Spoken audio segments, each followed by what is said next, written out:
Ma copine a publié pour notre anniversaire, défi relevé, 1 an avec le bizarre. Puis elle m'a bloqué partout. Le karma a été terrible. Le jour de notre anniversaire, je me suis réveillé avant que le réveil ne sonne. Il était 6 heures du matin et il faisait encore nuit, mais je n'ai pas pu me rendormir. Cela faisait des semaines que je planifiais cette date, 1 an avec Esmeralda, 12 mois qui pour moi avaient été intenses, désordonnés, mais importants. Je m'appelle Julio et je n'avais jamais tenu aussi longtemps dans une relation. Je suis resté à regarder le plafond quelques minutes, repassant mentalement tout ce que j'avais préparé, la réservation dans un petit restaurant qu'elle aimait, les fleurs que j'avais commandées pour qu'elles arrivent l'après-midi. Et le dîner spécial que je comptais préparer au cas où nous déciderions de retourner à mon appartement. Ce n'était rien d'extravagant, mais pour moi, cela signifiait beaucoup. J'ai toujours été une personne méthodique. J'ai du mal à improviser sur le plan émotionnel. Je préfère planifier. J'ai pris le téléphone pour voir si elle m'avait déjà écrit quelque chose. Esmeralda se levait généralement tôt pour aller à la salle de sport avant de commencer le travail. J'avais plusieurs notifications, mais aucune d'elles. J'ai ouvert l'application de réseau social par inertie, et c'est là que je l'ai vue. Sur son profil est apparue une publication récente. Il y avait à peine 10 minutes. Une photo de nous prise le mois dernier lors d'une réunion avec des amis. Sur l'image, j'apparaissais souriant, le bras autour de son épaule. Elle souriait aussi, bien que maintenant, en la regardant avec d'autres yeux, je n'ai pas su interpréter ce sourire. Le texte disait « Défi relevé, 1 an avec le bizarre ». Au début, j'ai cru avoir mal lu. J'ai fermé l'application et je l'ai rouverte. Le texte était toujours là. Défi relevé. 1 an avec le bizarre. J'ai ressenti une étrange pression dans la poitrine, comme si on m'avait poussé de l'intérieur. Je ne comprenais pas. Esmeralda et moi avions un humour particulier, mais nous ne nous étions jamais appelés ainsi. Je savais que je n'étais pas le plus sociable du monde. J'ai toujours été réservé, analytique, peut-être un peu maladroit lors des grandes réunions, mais cela n'avait jamais été un sujet entre nous. Ou du moins, c'est ce que je croyais. Je suis entré dans les commentaires. Il y en avait déjà plusieurs. L'un disait, « Quel mauvais goût de blague, Esmeralda ? Supprime ça, Julio va se sentir mal. » Un autre, « Et, c'est sérieux ou c'est du sarcasme ?» Il y avait aussi des réactions de rire. Certaines personnes avaient mis des émojis qui pleuraient de rire. Je ne savais pas si elles comprenaient quelque chose que je ne sentais pas, mes mains ont commencé à transpirer. J'ai vérifié l'heure à nouveau. Il était à peine 6h20. J'ai pensé que c'était peut-être une sorte de blague interne, quelque chose qui m'échappait. Peut-être l'avait-elle écrit avec ironie. Peut-être s'attendait-elle à ce que je réponde avec quelque chose d'ingénieux. Je lui ai envoyé un message direct, « C'est une blague ? Je ne comprends pas la publication. » Le message est resté en envoyé. Elle ne l'a pas ouvert. J'ai essayé de l'appeler. L'appel a sonné, mais elle n'a pas répondu. J'ai raccroché. J'ai rappelé. Rien. Je me suis levé du lit avec une sensation d'irréalité. Je suis allé à la cuisine, je me suis servi un verre d'eau et je me suis appuyé sur le comptoir en regardant le téléphone comme s'il allait me donner une explication de lui-même. Je suis retourné sur la publication. D'autres commentaires étaient apparus. Une de ses amies a écrit, « Esmeralda, enlève ça. » Non, c'est bon. Un autre ami en commun a dit, « Julio a toujours été un type bien. » C'est ce qui m'a le plus troublé. Si c'était une blague, pourquoi y avait-il des gens qui lui demandaient de la supprimer? Je lui ai envoyé un autre message, « Si j'ai fait quelque chose qui t'a dérangé, nous pouvons en parler. Je ne comprends pas pourquoi tu as publié ça. » Rien. À 7 heures, j'étais complètement réveillé, l'estomac noué. J'ai annulé la livraison prévue des fleurs.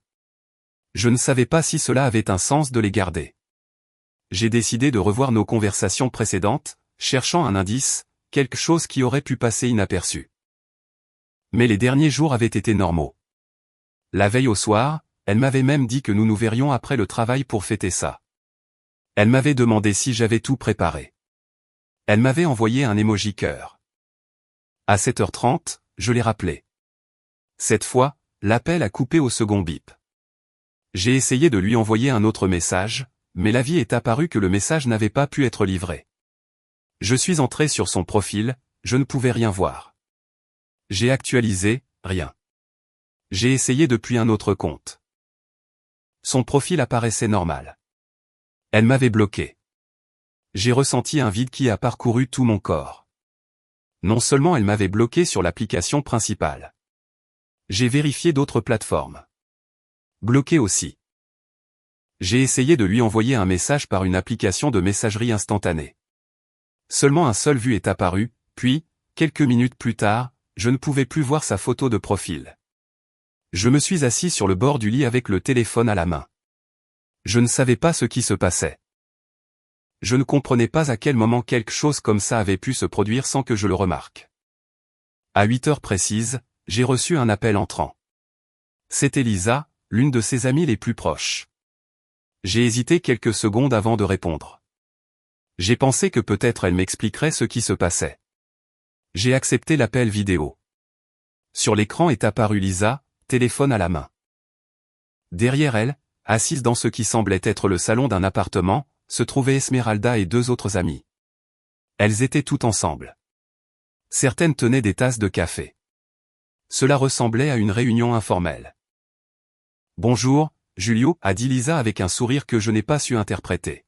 « Qu'est-ce qui se passe » ai-je demandé immédiatement. Esmeralda était assise sur le canapé, les jambes croisées. Elle me regardait, mais ne semblait pas mal à l'aise, au contraire, elle semblait amusée. « Ne le prends pas si au sérieux » a-t-elle finalement dit. C'était une blague. Une blague, ai-je répété. Les 2 autres amies ont ri de manière contenue. Lisa a légèrement tourné le téléphone pour qu'elles apparaissent toutes mieux dans le cadre. Nous voulions voir combien de temps tu tiendrais, a dit l'une d'elles. C'était comme une expérience sociale. J'ai senti que quelque chose se brisait en moi. Je ne comprends pas, ai-je dit en essayant de garder ma voix ferme. Esmeralda a soupiré comme si j'exagérais. Julio, détends-toi. Tout n'était qu'une blague. Ça n'a jamais été si profond. Quoi, ai-je demandé. La publication, l'année. Elle a échangé des regards avec ses amis et a souri. L'histoire du défi était réelle, a-t-elle dit. Elles m'ont défié de tenir 1 an avec toi. Il y a eu des rires clairs, sans dissimulation. Ce n'est pas si grave, a ajouté Lisa. C'était quelque chose de symbolique. J'ai senti ma gorge se serrer. J'ai essayé de traiter ce que j'entendais. Tu es en train de me dire que toute cette année était un pari, ai-je demandé. Esmeralda a haussé les épaules. Pas exactement un pari avec de l'argent. Nous voulions juste tester. Tu es différent. Différent, ai-je répété. Réservé. Bizarre parfois. Tu ne t'intégrais pas beaucoup, a dit l'une des amies. Esmeralda a repris la parole. Je ne te l'ai jamais dit parce que je ne voulais pas te blesser, mais je n'ai jamais été vraiment amoureuse. Les mots sont tombés avec une clarté douloureuse. Alors, pourquoi étais-tu avec moi, ai-je demandé. Parce que je voulais prouver que je pouvais, a-t-elle répondu naturellement. Et parce que tu n'étais pas non plus une mauvaise personne, juste que tu n'étais pas ce que je voulais. J'ai senti mes yeux se remplir de larmes sans pouvoir l'éviter. J'ai essayé de parler, mais ma voix s'est brisée. Je t'aimais, ai-je réussi à dire. Elles ont de nouveau ri, bien que cette fois plus doucement. Julio, ne sois pas dramatique, a dit Lisa. À ce moment-là, j'ai compris beaucoup de choses qui me semblaient auparavant des détails isolés. J'ai compris pourquoi Esmeralda m'embrassait si peu, toujours brièvement, comme si elle s'acquittait d'une formalité. J'ai compris pourquoi chaque fois que j'essayais d'approfondir notre intimité, elle s'éloignait en disant qu'elle voulait arriver vierge au mariage. Je respectais cette décision. Je ne l'ai jamais pressée. Je l'admirais même de maintenir ses convictions. Maintenant, tout prenait un autre sens. Il n'y a jamais eu de vrai projet d'avenir, a dit Esmeralda. C'était juste pour passer le temps. Les larmes coulaient déjà sans que je puisse les arrêter. Je me fichais qu'elle me voie ainsi. Et la publication, ai-je demandé. Pourquoi la rendre publique? Parce que l'année est terminée, a-t-elle répondu. Le défi était relevé. J'ai ressenti un bourdonnement dans mes oreilles. J'entendais à peine leur voix. Je t'ai bloqué parce que je ne voulais pas que tu commences à écrire de longs messages ou à supplier, a-t-elle ajouté. Je pensais que ce serait plus simple ainsi. Je ne savais pas quoi dire. J'ai regardé l'écran, ces 4 personnes qui semblaient observer une scène divertissante. Vraiment, ne le prends pas si mal, a dit l'une des amies. C'était juste une étape. À ce moment-là, j'ai raccroché. Je suis resté à regarder mon reflet sur l'écran noir du téléphone. J'avais les yeux rouges et la respiration irrégulière. Je me suis assis par terre, le dos appuyé contre le mur. Je me suis souvenu du dîner que j'avais planifié, du restaurant, des fleurs, du vin que j'avais acheté la veille et qui était encore sur le comptoir. Je me suis levé avec difficulté et je suis allé directement au téléphone fixe pour appeler le restaurant et annuler la réservation. Ma voix a semblé distante quand j'ai dit qu'un imprévu était survenu. Puis je suis retourné à la cuisine et j'ai regardé tout ce que j'avais préparé, les bougies, la nappe que j'avais achetée spécialement pour cette nuit, les ingrédients rangés sur la table. J'ai éteint les lumières et je me suis assis en silence. Je ne comprenais pas comment quelque chose qui pour moi avait été réel pouvait se transformer en quelques minutes en une moquerie publique. Je ne comprenais pas non plus à quel moment j'avais cessé de voir les signes, si tant et qu'ils aient jamais été évidents. J'ai pleuré jusqu'à ce que mon corps s'épuise. Ce n'était pas un pleur élégant ou silencieux. C'était de ceux qui font mal à la poitrine, qui laissent la gorge brûlante et la tête lourde. À un moment donné, je me suis endormi sur le sol du salon, appuyé contre le canapé, le téléphone toujours à la main. Je me suis réveillé plusieurs heures plus tard. Il faisait nuit. L'appartement était complètement sombre, à l'exception de la faible lumière qui entrait de la rue. J'avais mal au cou et les yeux gonflés. Pendant quelques secondes, je ne me suis souvenu de rien. Puis tout est revenu d'un coup. La publication, l'appel vidéo, les rires. Je me suis relevé lentement. Je sentais mon corps engourdi. J'ai marché jusqu'à la cuisine et j'ai bu de l'eau directement à la bouteille. J'ai regardé l'horloge, presque 1 heure du matin. J'avais fait un rêve. Je m'en souvenais avec une clarté troublante. Dans le rêve, je ne pleurais pas, je ne restais pas paralysé. Dans le rêve, j'analysais, je cherchais, je trouvais quelque chose que je n'avais pas vu avant, quelque chose qui non seulement lui faisait du mal à elle, mais lui coûtait tout. Dans le rêve, sa vie professionnelle s'effondrait. Esmeralda étudiait la médecine. Elle avait terminé ses cours il y a quelques mois et effectué son service social dans un hôpital public. Elle en parlait toujours avec fierté. Elle disait qu'elle était épuisée, que les patients étaient compliqués, que le système était déficient. Je l'écoutais, je la soutenais, je l'accompagnais aussi quand je pouvais, mais il y avait quelque chose de plus. Pendant que j'étais éveillé dans la cuisine, le souvenir a commencé à s'ordonner avec une froide clarté.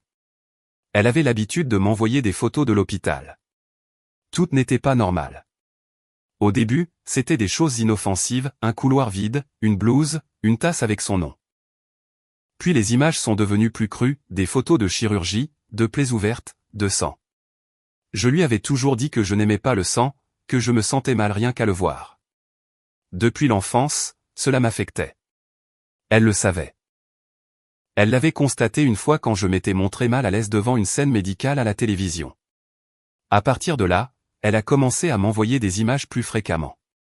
Regarde ça, écrivait-elle, n'exagère pas, c'est juste du sang. Je me souviens qu'une fois, je lui ai répondu de ne plus m'envoyer ce genre de choses. Elle m'a répondu avec un émoji rieur. Tu t'évanouirais dans mon hôpital, a-t-elle écrit. Mais ce n'était pas seulement ça. Il y avait une image qui m'a toujours plus dérangé que les autres. Une photo prise clairement dans une salle d'opération. On y voyait une femme anesthésiée allongée sur la table, le visage visible. Il n'était ni pixelisé ni couvert, il était clairement identifiable. Esmeralda avait pris la photo directement sur son visage. Le message accompagnant l'image disait « On dirait qu'elle dort depuis des années ». Elle est énorme. Ça va prendre du temps. Je lui ai répondu que ce n'était pas correct, qu'elle ne devrait pas photographier les patients. Elle a répondu « Détends-toi, personne ne le verra ». Il y avait plus. Une courte vidéo. Elle se filmait avec son téléphone, toujours gantée, murmurant « Il devrait économiser des fournitures. Ne pas dépenser autant pour cette dame. Elle est vieille, elle a assez vécu. » Puis elle a laissé échapper un rire contenu. Je lui ai écrit que ce n'était pas drôle. Elle a répondu « Tu es trop sensible. » À ce moment-là, debout dans la cuisine, j'ai compris que j'avais encore ces messages. Je ne les avais pas supprimés. Ma première impulsion fut d'ouvrir la conversation. J'ai déverrouillé le téléphone et j'ai cherché son nom. La conversation était toujours là, même si elle m'avait bloqué. J'ai vérifié l'historique, les photos étaient là, la vidéo aussi. J'ai ressenti quelque chose de différent de la douleur que j'avais ressentie quelques heures auparavant. Ce n'était plus de la pure tristesse, c'était un mélange d'indignation et d'une clarté qui me mettait mal à l'aise. J'ai fait une capture d'écran de la publication où elle me traitait de bizarre. J'ai pensé l'envoyer à la faculté de médecine. Puis j'ai hésité. Cela ne les intéresserait probablement pas sa vie personnelle. Personne ne sanctionne quelqu'un pour s'être moqué de son petit ami. Mais l'autre, les photos de patients, la vidéo, ce n'était pas personnel, c'était professionnel. Je me suis assis à table et j'ai appuyé mes coudes sur la surface. J'ai essayé de penser froidement. Ce n'était pas une vengeance émotionnelle. Ce n'était pas parce qu'elle m'avait humilié publiquement, c'était parce que si elle pouvait se moquer ainsi de quelqu'un d'anesthésié, sans défense, que faisait-elle d'autre quand personne ne la filmait? Je me suis souvenu de la façon dont elle décrivait le sang. J'aime le voir couler, disait-elle parfois, exagérant le ton. J'ai toujours pensé qu'elle le disait pour me provoquer parce qu'elle savait que cela me mettait mal à l'aise. Mais maintenant, ces phrases résonnaient différemment. J'ai rouvert la vidéo, je l'ai écoutée en entier. Le rire, le commentaire sur le fait de laisser mourir la patiente pour économiser les fournitures. J'ai ressenti un nœud à l'estomac. J'ai ouvert mon courrier électronique. J'ai cherché la page officielle de la faculté où elle avait étudié, ainsi que celle de l'hôpital où elle effectuait son service social. J'ai trouvé un email de contact pour les questions académiques et un autre pour les plaintes formelles. J'ai joint les captures d'écran. J'ai joint la vidéo. J'ai écrit un message bref, sans insulte, sans adjectif. Bonsoir. Je considère important que vous examiniez le matériel ci-joint. Il s'agit de photographies et de commentaires réalisés par une stagiaire en service social au sein d'une zone chirurgicale. J'ignore si elle dispose de l'autorisation des patients. Mais il me semble que cela pourrait représenter une violation de la confidentialité et de l'éthique médicale. J'ai relu le courrier plusieurs fois, puis je l'ai envoyé. Ensuite, j'ai envoyé la même chose à l'hôpital. Je suis resté à regarder l'écran pendant plusieurs minutes. Je n'ai ressenti aucun soulagement immédiat, ni euphorie, juste le sentiment d'avoir fait quelque chose d'irréversible, mais cela ne s'est pas arrêté là.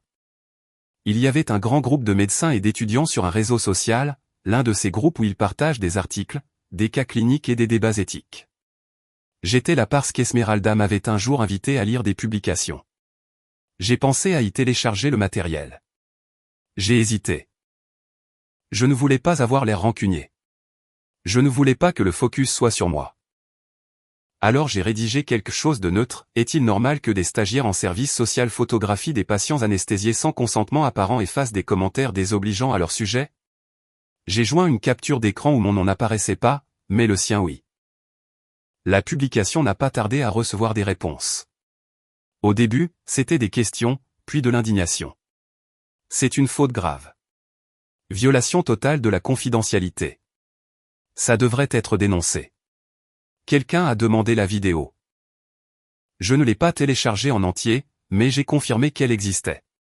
En quelques heures, d'autres personnes ont commencé à partager des captures d'écran dans différents espaces. L'affaire a commencé à circuler.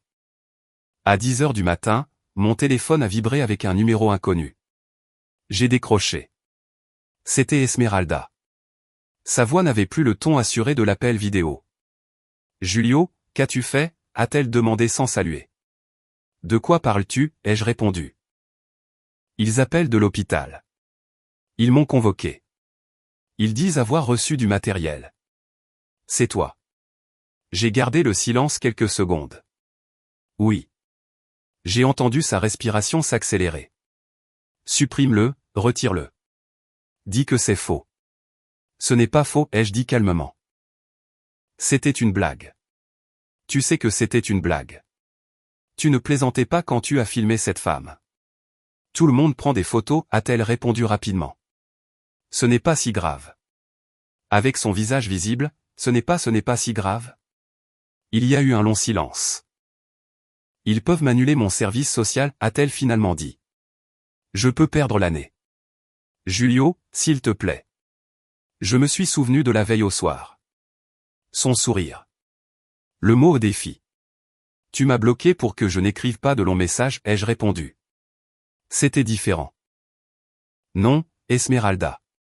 Ce n'était pas différent. Sa voix a changé de ton. Elle est passée de suppliante à irritée.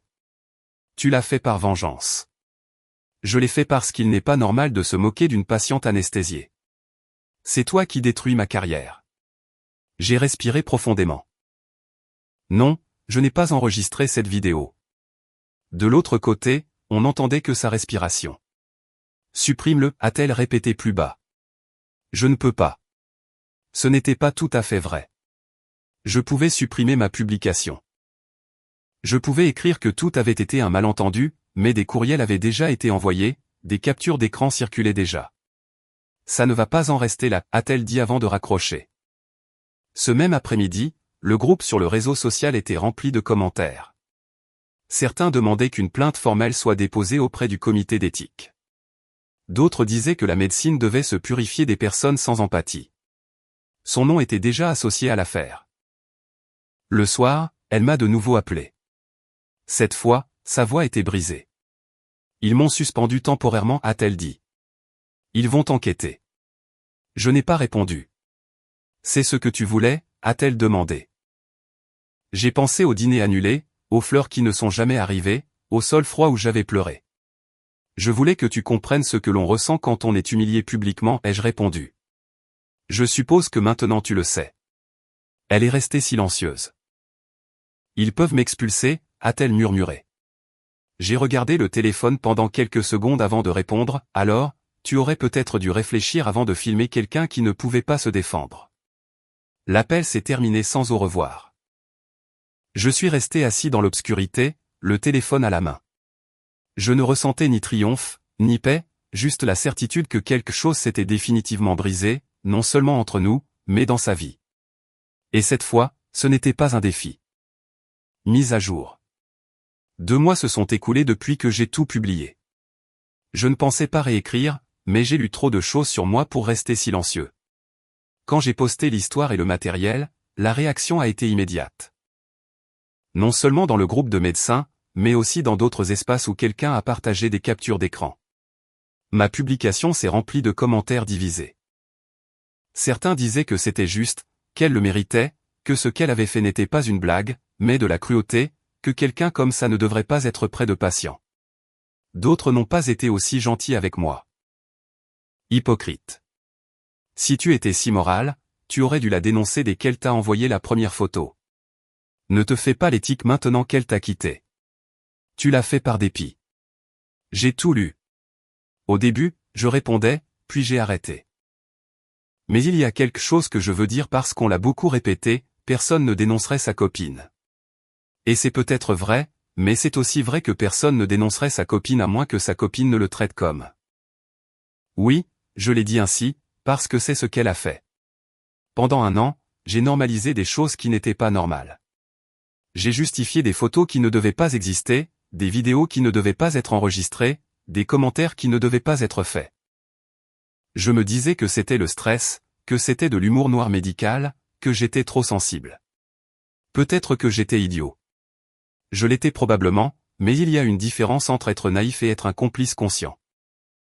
Je n'ai rien diffusé tant que j'ai cru que c'était quelque chose de privé entre nous, quelque chose qui pouvait être corrigé en parlant.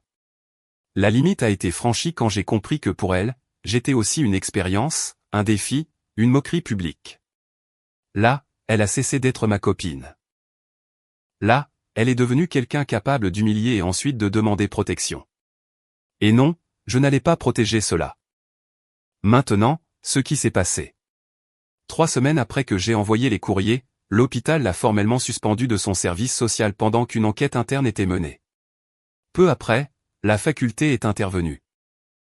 La conclusion était claire, violation de la confidentialité du patient, conduite contraire à l'éthique et commentaires inappropriés dans un environnement clinique. Ils l'ont expulsé du service social. Cela signifie perdre l'année complète. Sans service social terminé, pas de diplôme. Sans diplôme, pas de licence. Le problème est que, techniquement, elle n'avait pas encore de licence professionnelle car elle était en cours d'obtention, donc elle ne lui a pas été retirée. Ce qu'ils ont fait, c'est mettre en pause indéfinie la procédure jusqu'à ce qu'elle résolve sa situation académique. Cela lui a donné une infime possibilité de se racheter, de refaire le service social si une autre institution l'acceptait. Mais là est venu le coup suivant. La dame de la vidéo, oui, la patiente anesthésiée, a appris la nouvelle. Quelqu'un du groupe médical a divulgué l'affaire à une page locale. La famille de la femme l'a vue. Ils ont identifié l'hôpital, la date, la procédure. Ils ont déposé une plainte pour utilisation abusive d'images et préjudice moral. Je ne vais pas inventer des choses. La plainte ne l'enverra pas en prison. Mais cela lui a ouvert un processus légal qui a été enregistré, et cela pèse. Elle a essayé de trouver un autre hôpital pour refaire son service social. Personne ne l'a accepté. Je le sais, non pas parce que je lui parle. Elle a fermé tous ses réseaux sociaux, elle a disparu. Je le sais parce que le groupe médical où tout a commencé est toujours actif. Chaque fois que quelqu'un demandait des postes disponibles dans certains hôpitaux, le commentaire apparaissait, celle de la vidéo a essayé d'entrer là et ils l'ont rejeté. C'est devenu une affaire de référence, un exemple négatif, un avertissement. Au début, j'ai été surpris par le niveau de cruauté.